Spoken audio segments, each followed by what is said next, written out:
I'm Elizabeth Wynn, supporting ministries to youth and young adults of color in the Office of Youth and Young Adult Ministry at the UUA. I'm Tracy Brenneman, the religious educator serving the congregations in Mount Kisco, New York, and Hastings, New York. And at this point, folks may have realized that the way that we're talking about race is structured slightly differently than our other topics for our time together. We'll be gathering for an hour each day and really taking seriously the question of what is religious about race, and in particular, what are the spiritual practices that support our racial and identity development and support the work of racial justice. And we're very grateful for Kenny Wiley and Lauren Wyeth in particular, who helped bring this together.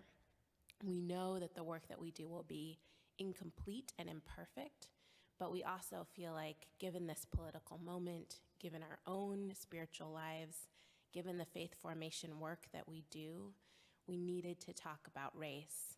And we hope and we know that folks will figure out how we take this work back in our own spiritual lives, in our local LREDA gatherings, in future national gatherings. We have 3 sessions, and we'll be meeting for an hour Friday afternoon, Saturday afternoon, and Sunday afternoon. This afternoon, we will be together for shared conversations that will help us name the work. We'll be talking about what are the conversations we need to be having and what makes those conversations difficult. And then why is spiritual practice important for the work of racial justice?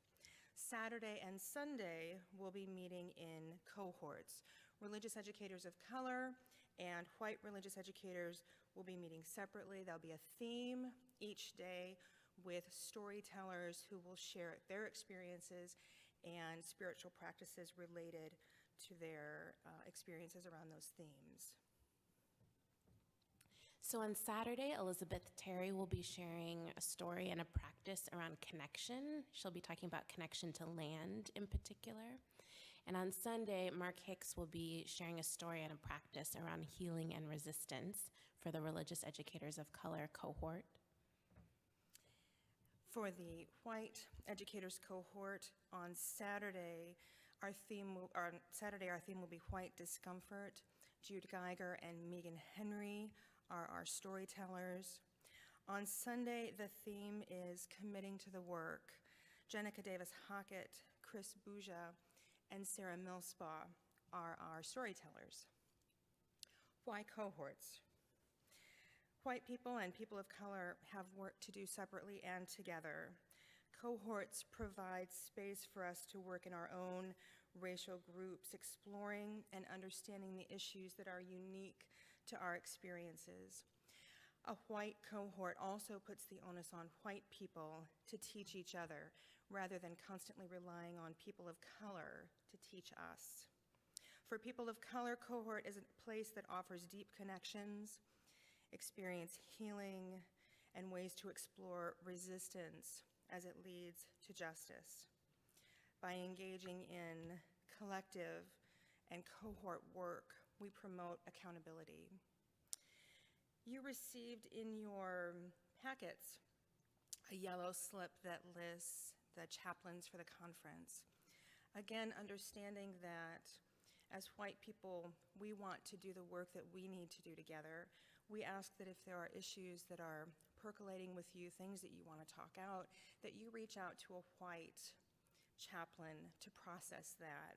And it can also be useful to have someone to talk to who probably shares some of the experiences and feelings that you're processing.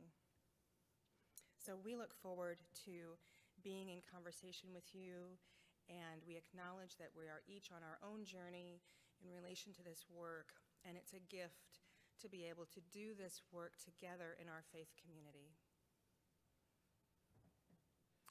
And we thought we'd share just a few of the patterns that emerged in our initial conversations, where we broke into cohort groups and talked about what are the hard conversations that we want to be having, and then later talked about the role that spiritual practice can play in that work.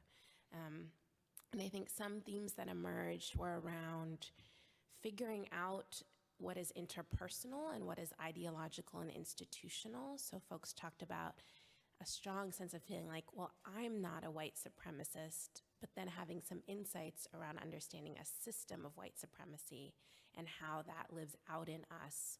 And that has nothing to do with us being a good person or a bad person, but just about us existing in a system.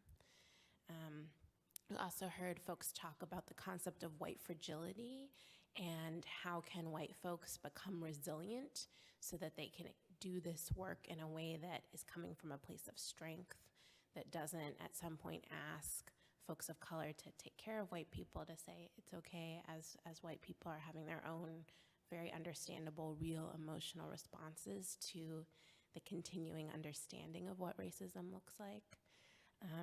When we talked about spiritual practice, people talked about breathing practices, people talked about saying a prayer before they interrupt a racist comment that's been said, about just taking a moment to say to themselves, if this doesn't go the way I want it to, that's okay. I'm doing this for a greater love. And folks, in particular, a religious educator of color, talked about finding a space to be in what he called with his people in the face of murders of, in particular, Black and brown people by police, and the importance of that community. Something else that was lifted up in the first session of the white cohort was,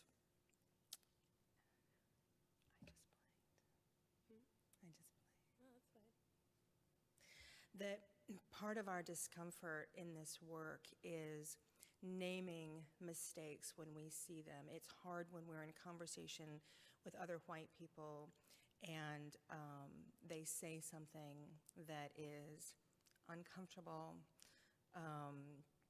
to be able to name that in the moment. And so we lifted up the intention to create a space where we can do that in a loving way so that we can all continue growing and learning and not leave it to people of color to be the ones to say, there was a problem with something that was just said. We need to do that work with each other. There was also an interesting moment in the Friday afternoon session because we asked all of the white religious educators to move out of the main room and into small conference rooms for a 20-minute breakout. And there was not enough seating, and we were crowded in these rooms, and people were kind of wondering, this doesn't make sense, why are we doing this when the religious educators of color cohort is so small and they stayed in the big room? So we talked about a power shift, and we talked about how so often we ask people of color to be the ones to move. And so we made a deliberate choice that we were the ones to move. And then we finished a little early, and we were in the hallways, and our colleagues of color were still talking. So all of the white educators waited in the hallway, and as a spiritual practice, we asked people to be silent in the hallway so that we were not interrupting the work of our colleagues of color.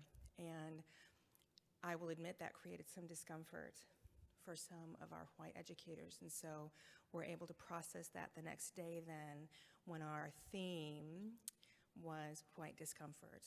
And that's important for us to think about. We're used to certain patterns of relationship, and so it's important for us to shift those patterns a little bit and talk about the experience that arises from that and the opportunities for growing and learning. And I'll just say, within the religious educators of color cohort, it was very powerful to be able to name conversations that we want to be having amongst each other from our different roles and ethnic and racial identities. That's often work we don't get a chance to do because we're really attending to the dynamic between white folks and folks of color and getting to really say what we hope to, the things that we want from one another, the ways that we're in relationship with one another within that community is very powerful work. I think that's all.